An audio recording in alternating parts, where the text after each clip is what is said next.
ಇಂದೇ ಡೌನ್ಲೋಡ್ ಮಾಡಿ ಮತ್ತು ನಿಮ್ಮ ನೆಚ್ಚಿನ ಶೋಗಳನ್ನು ಆನಂದಿಸಿ.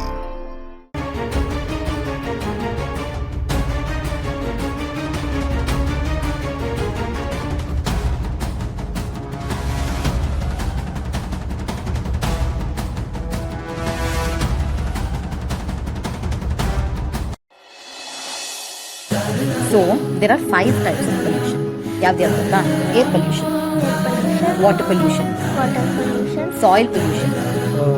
ಬಂಗಾರಿ ಲಾಯರ್ ಫೋನ್ ಮಾಡಿದ್ರು, ನಾಳೆ ಹಿಯರಿಂಗ್ ಇದೆಯಂತೆ. ಅದು ಸರಿ, ನೀನು ಯಾಕೆ ಇಷ್ಟೊಂದು ಇಂಟ್ರೆಸ್ಟ್ ತೊಗೊಂಡು ಓಡಾಡ್ತಾ ಇದೆಯಾ? ಏನಾದರೂ ಇದ್ರ ಬಗ್ಗೆ ಸೀರಿಯಸ್ ಆಗಿದೆಯಾ ಹೇಗೆ?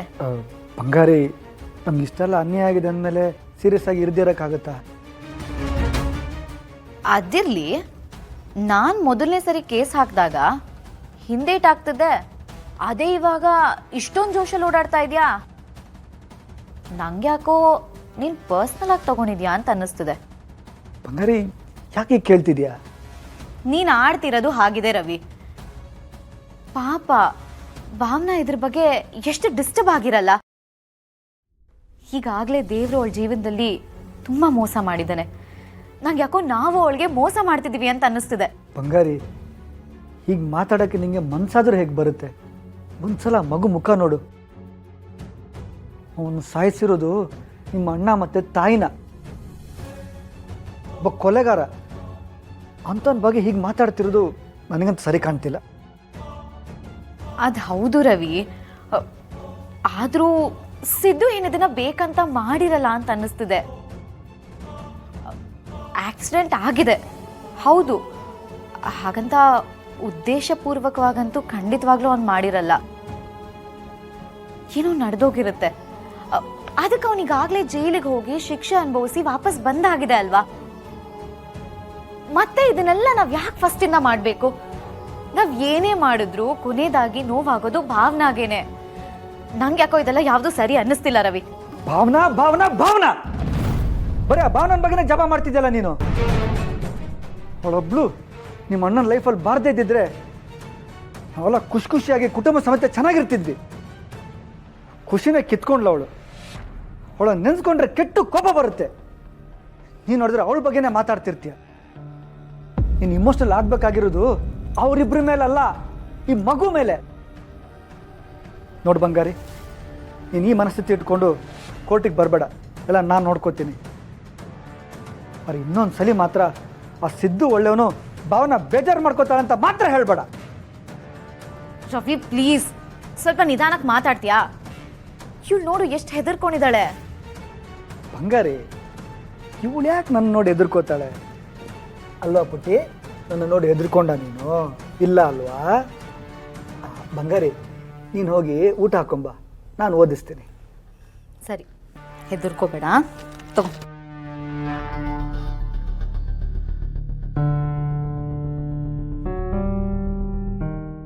ಪುಟ್ಟಿ, ನನ್ನ ನೋಡಿ ಹೆದರ್ಕೋತೀಯ? ನೋಡು, ನಾನು ಹೋರಾಡ್ತಿರೋದು ನಿಂಗೆ ನ್ಯಾಯ ಕೊಡ್ಸಕ್ಕೇನೆ. ಅವನು ನಿಮ್ಮಪ್ಪ ಅಲ್ಲ, ನಿಮ್ಮಪ್ಪ ಮತ್ತು ಅಜ್ಜಿನ ಸಾಯಿಸ್ತವನು, ಒಬ್ಬ ಕೊಲೆಗಾರ. ಅಂಥವನ್ನ ಸುಮ್ಮನೆ ಬಿಡೋಕ್ಕಾಗತ್ತಾ? ಅವನಿಗೆ ಶಿಕ್ಷೆ ಕೊಡಿಸ್ಬೇಕು ತಾನೇ? ಅದಕ್ಕೆ ಹೋರಾಡ್ತಿರೋದು ನಾನು. ಇವಳು ಯಾಕೆ ನನ್ನ ಹೀಗೆ ನೋಡ್ತಿದ್ದಾಳೆ? ಇವಳ ಕಣ್ಣಲ್ಲಿ ಮೊದಲಿನ ಭಯ ಕಾಣಿಸ್ತಿಲ್ಲ, ಎಲ್ಲೋ ಏನೋ ಮಿಸ್ ಹೊಡಿತಿದೆ ಅನ್ನಿಸ್ತಿದೆ.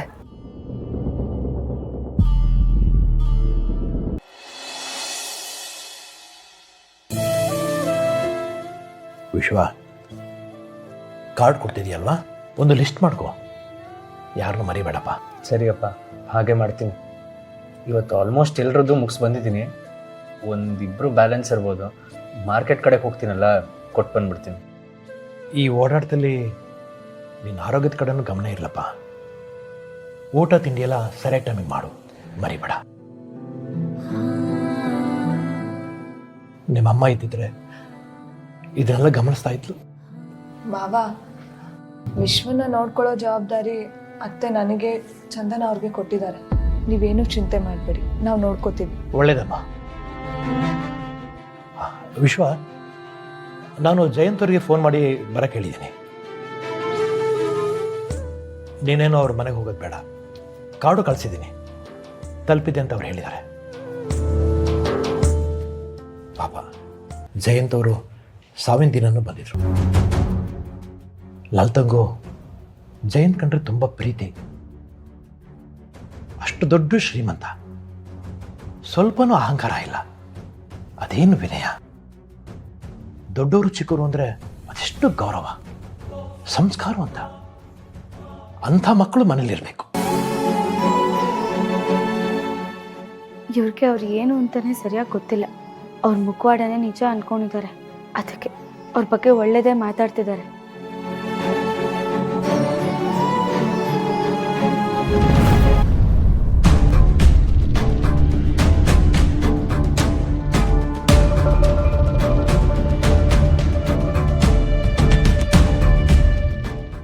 ವೀಣಾ, ಏನು ಆ ಫೋಟೋನ ಹಾಗೆ ನೋಡ್ತಿದ್ಯಾ?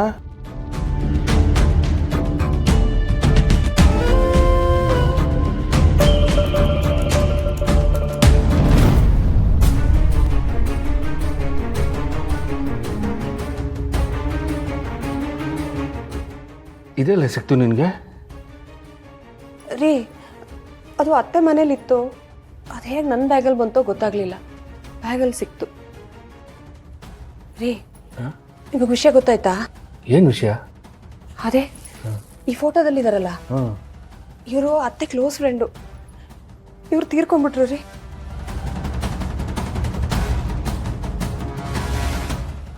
ಏನು ಹೇಳ್ತಿದ್ಯಾ? ರೀ, ನಾನೊಂದು ಸ್ವಲ್ಪ ದಿವಸ ಅತ್ತೆ ಮಾವನ ಜೊತೆ ಇದ್ನಲ್ಲ, ಆವಾಗ ಒಂದು ದಿವಸ ಇವರು ಅಲ್ಲಿಗೆ ಬಂದಿದ್ರು. ಬಂದು ಅತ್ತೆ ಮಾವನ ತಮ್ಮನೆಗೆ ಬರಲೇಬೇಕು ಅಂತ ತುಂಬ ಒತ್ತಾಯ ಮಾಡಿ ಕರೆದ್ರಂತೆ. ನಿನಗೆ ನಾನು ಯಾವತ್ತೂ ಕೆಟ್ಟಕ್ಕೆ ಬಯಸಿಲ್ಲ ಲಕ್ಷ್ಮಿ. ನಿನ್ನ ಜೀವನ ಚೆನ್ನಾಗಿರ್ಬೇಕು ಅನ್ನೋದೇ ನನ್ನ ಆಸೆ. ನಾನು ನಿಮ್ಮ ಅತ್ತಿಗೆಯಾಗಿ ಕರಿತಾ ಇಲ್ಲ, ನಿನ್ನ ತಾಯಿಯಾಗಿ ಕರಿತಾ ಇದ್ದೀನಿ. ಬಾ ಅದಕ್ಕೆ ನೀನು ಬರಬೇಕು ಲಕ್ಷ್ಮಿ. ಎಷ್ಟೋ ವರ್ಷಗಳಾಗೋಗಿದೆ ಅವ್ರ ಮನೆಗೆ ಹೋಗಿ ಬಂದ್ಬಿಡೋಣ ಅಂತ ಒಂದು ದಿವಸ ಅತ್ತೆನೂ ಮಾವನು ತುಂಬ ಖುಷಿಯಾಗಿ ಅವ್ರ ಮನೆಗೆ ಹೋದ್ರು ರೀ. ಆದರೆ ಅವತ್ತೇ ಪಾಪ ಇವ್ರು ಸತ್ತೋಗ್ಬಿಟ್ಟಿದ್ರಂತೆ. ಅತ್ತೆ ಎಷ್ಟು ಬೇಜಾರು ಮಾಡ್ಕೊಂಡ್ರು ಗೊತ್ತಾ ಅದನ್ನು ನೆನೆಸ್ಕೊಂಡು. ಇವರು ಅಮ್ಮಂಗೆ ಸ್ನೇಹಿತ ಅಲ್ಲ ಕಣೆ, ಸ್ವಂತ ಅತ್ತಿಗೆ. ಆದರೆ ನಿನಗದು ಗೊತ್ತಿಲ್ಲ. ಅಮ್ಮ ತವ್ರ ಮನೆಗೆ ಹೋದಾಗ ಅತ್ತಿಗೆ ಸಾವು ನೋಡಿ ತುಂಬ ಹತ್ತಿದ್ದಾರೆ. ಅಲ್ಲ ರೀ, ಪಾಪ ನೋಡ್ರಿ ಇವ್ರನ್ನ. ಇವ್ರಿಗೇನು ಸಾಯೋ ವಯಸ್ಸ? ಪಾಪ ಏನೇನು ಆಸೆಗಳಿದ್ವೋ ಏನೋ ಇವ್ರಿಗೆ. ಇವ್ರಿಗೊಬ್ಬ ಮಗ ಇದ್ದಾನಂತೆ. ಮಗನ ಮದುವೆ ನೋಡಬೇಕು ಅಂತೆಲ್ಲ ಆಸೆ ಇಟ್ಕೊಳ್ಳೋದಿಲ್ವೇನ್ರಿ? ದೇವರು ತುಂಬ ಅನ್ಯಾಯ ಮಾಡಿಬಿಟ್ಟ ಇವ್ರಿಗೆ.